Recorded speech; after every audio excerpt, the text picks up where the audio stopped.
Well, welcome to the Top Gun Show, where I bring you new providers, new technologies, and introduce you to the best professionals in the industry, all so you can make informed decisions. Today, I'd like to welcome Geoff Works, the VP of Global Sales of UJET, the sponsor of the Top Gun Show. Geoff is a well-known, very accomplished sales leader in his field. Before recently joining UJET, Geoff was the head of channel sales for Cisco WebEx for 5 years. Prior to that, he spent 2 years as the RVP of enterprise sales in the West region for Five9. And before that, he spent 9 years at ShoreTel as a VP of sales and customer activation. Geoff, you made it. You're on the Top Gun Show. I'm so excited to be here, Steve. I got my mug here. Life is good.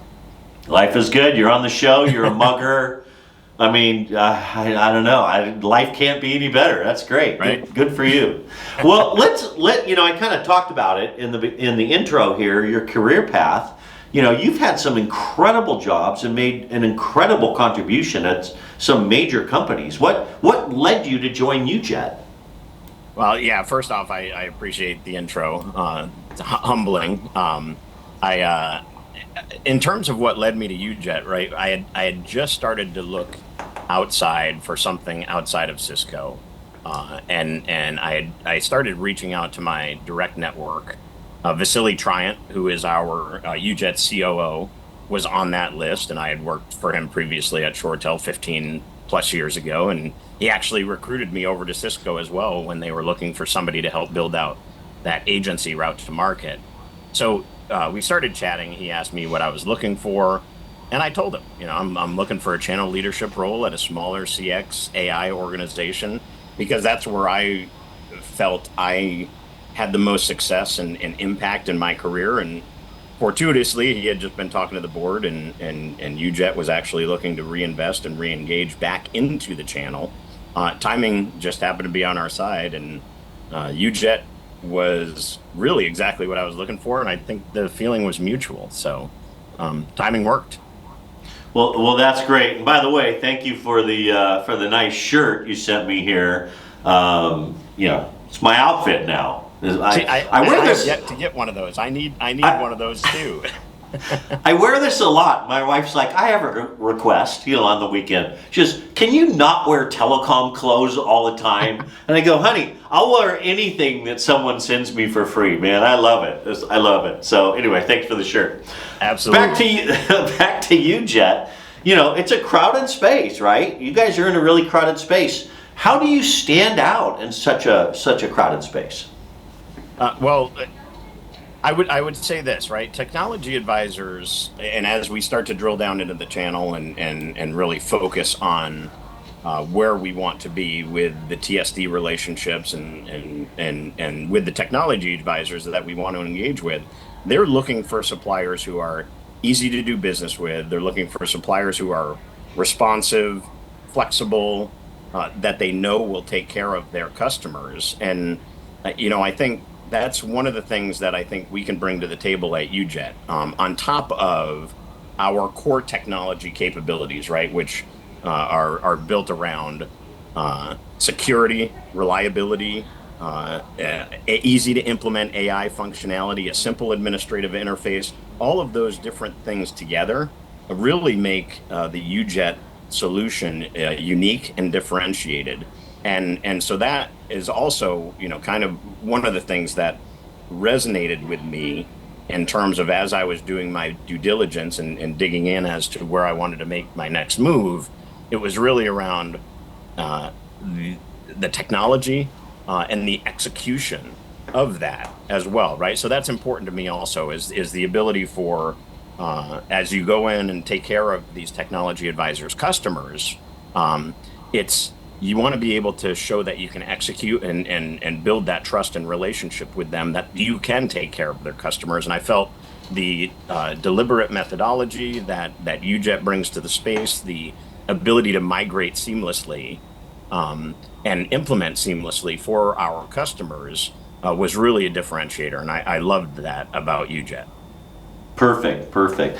Talk about who the ideal customer is for UJET. In other words, what's the best fit in terms of the customer profile, the size, geography, domestic, international. Give me where you guys are really winning. Yeah, so this is something I want to make sure that we are laser focused on as we move forward, and that is what are our superpowers and what is our sweet spot, and where I think we can be most successful in the SMB mid market enterprise space with customers in that 50 to 1500 contact center agent range, customers who are looking for tight CRM integration, easy ongoing administration, easy to implement AI functionalities. And then, of course, customers who are looking for all the things I referenced previously around security and reliability, right? And so I'll touch on those two real quick, right? So security, one thing I love about the UJET solution is that we do not hold any personally identifiable information because all of the information is housed in the customer CRM. So no PII is held within UJET, and so that's huge from a security perspective.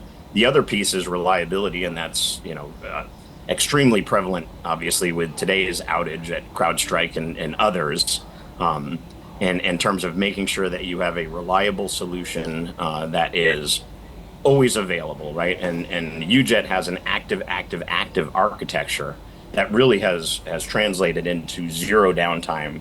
And that includes maintenance windows, no maintenance window downtime for the past 2+ years. So those are some of the key things that I think are ideal customer profiles for UJET in the channel. And then again, as I referenced, right, the ability to look at a provider who has a very defined and deliberate migration and implementation approach to make their contact center technology transformation as seamless as possible. And those are things that I think customers and technology advisors will gravitate towards. That's great. That's great. Man, you're going to kill it. UJET really made a huge statement by bringing you on board to lead this effort. So congratulations. It's going to be fun to watch that. And I know you're a big fan of the Top Gun Show, and then I know there are millions and millions of people watching you right now, and they want to know what's a fun little known fact about yourself. Yeah, I don't.